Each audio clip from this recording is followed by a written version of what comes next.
It's time for a Get Sleepy with me. It's 5:24 a.m. As this video entitles, I haven't slept yet. I'm having a rough time sleeping again, but that shouldn't be a problem because it's my vacation.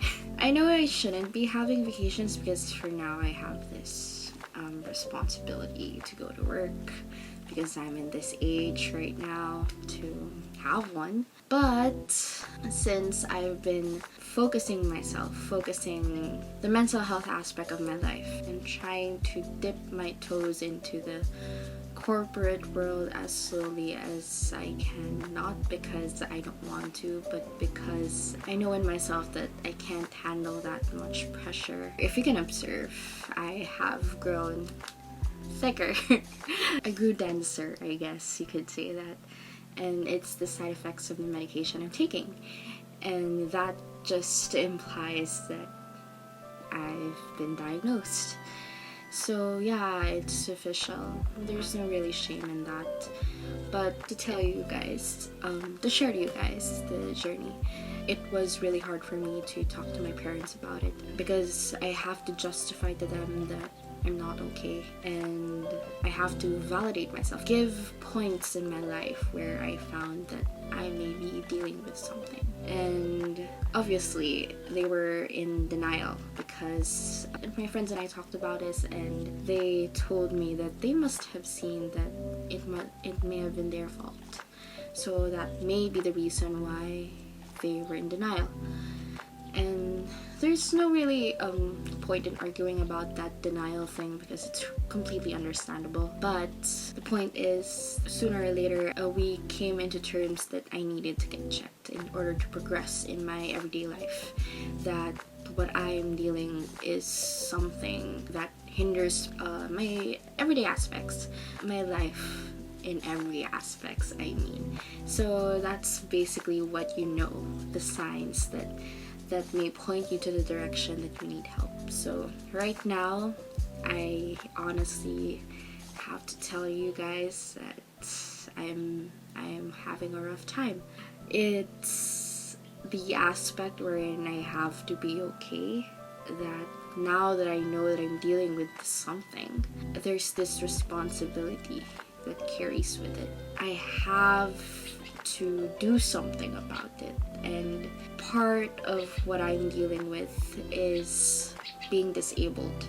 So I have to overcome that, but there really are times when I can't get out of bed, and that's why it's been rough for me to apply to certain job opportunities or even going to classes. What added to the problem with me currently is that my grades aren't really that satisfactory for me. I have an idea of what I should be, and if I don't become that, I get myself disappointed and think of myself as an imperfect person, or a person that I shouldn't be, or a person that shouldn't be worth anything. So it's been a rough few months. That's why I guess I haven't posted in a while. I've been juggling this idea in my head to explain to my new subscribers here that of the reason why I haven't been posting lately. But I shouldn't be sorry because I've been dealing with things, and I shouldn't be sorry about that, right? I guess it's fair. It's only fair for me to be open that honestly I'm not sorry, but at the same time I do am happy that there are more people out there who want to listen to the words that come in my mouth, through my mouth. Anyways, I'm gonna be linking in the description a list of all possible clinics all around the country, Philippines, if you are interested in getting yourself checked, because getting checked is a right. You have the right to know if you're dealing with something, and if you're one of those people who think that mental health is a trend, I don't think we agree, and you should probably get out of this video right now. Because I have met with people who thought that, and that worsened my outlook or my in look. There are a lot of those people than you'd imagine, and I guess that's what plagues Philippines right now, the denial of genuine sadness or genuine feelings that hinder growth. Perhaps it's because that since history tells everyone, even in other countries, progress requires us to be active, and to be passive means to not be progressive, which is counterintuitive, negative, and isn't really helpful.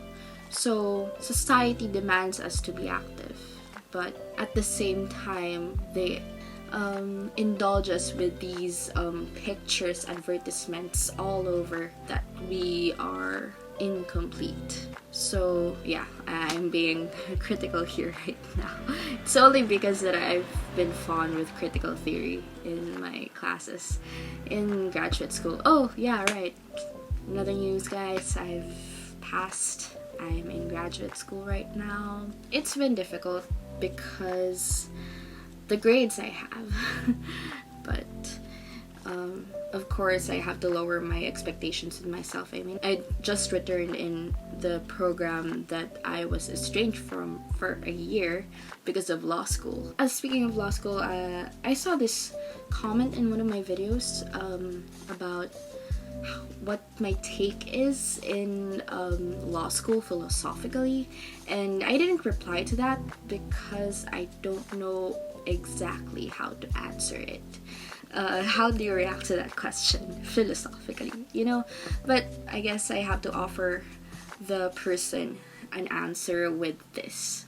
What I hated in law school was purely the system, the rushing of topics, that every meeting a new chapter has to be discussed, have to be memorized without even making itself open to questions, to absorption, as if that they are all variables, which is true, I guess. If you look at it axiomatically, I am not being too pretentious. If you look at it axiomatically, all the laws that were made are absolutes, values that can be incorporated as propositions in a logical argument. And that's why when it comes to proceedings, you have to argue yourself logically. So they have a point in that, but there's a lot of room for questions that took us to be experts in it, regardless of our freshman status. It's very inconsiderate for the system to expect humans to absorb it without questioning it. We were not allowed to question it, and I have been prepped for questions. I'm not saying that I myself or people like me absorb content slowly. It's just that I think that it would be better for law schools to let these values be absorbed as concentrated as it can be. Not because of rushness, not because of the deadline, not because of just wanting to pass. The purpose of law school is to defend the people who are in need, and it seems like it slowly becomes a survival to the fittest meaning those who can memorize it better, those who can memorize it faster, those who can defend it better. And I think the more you rectify that, the more you defend that, the more you carry that tradition towards the future, I think you lose part of the reason why you defend people. You lose part of the reason why you should be a lawyer. So if I think about that argument, I don't think it would be possible for that to affect the way law school works or how the system works, because we have this tendency to rush things, to try to complete it for as much as 4 years as much as possible. And not only are we looking for the most convenient way, law school is expensive, and inflation isn't really helping. So there's really no point in me staying there because my principles and the way I look at it is totally different. And though I know myself, I know that I can't bother myself with accepting a system that is unjust in contrast to the values that it wants to prosper, perhaps. I guess that's the word. So yeah, my philosophical take of law school is that I will try as much as I can to give you guys content here, because honestly, mental health, guys, my god.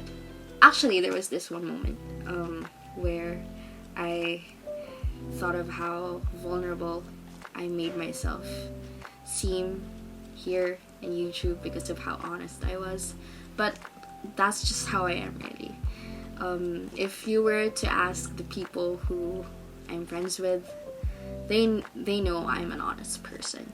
And I don't want to be that kind of YouTuber or that person to talk to another person, to talk to my audience as someone who has to always be in character, you know.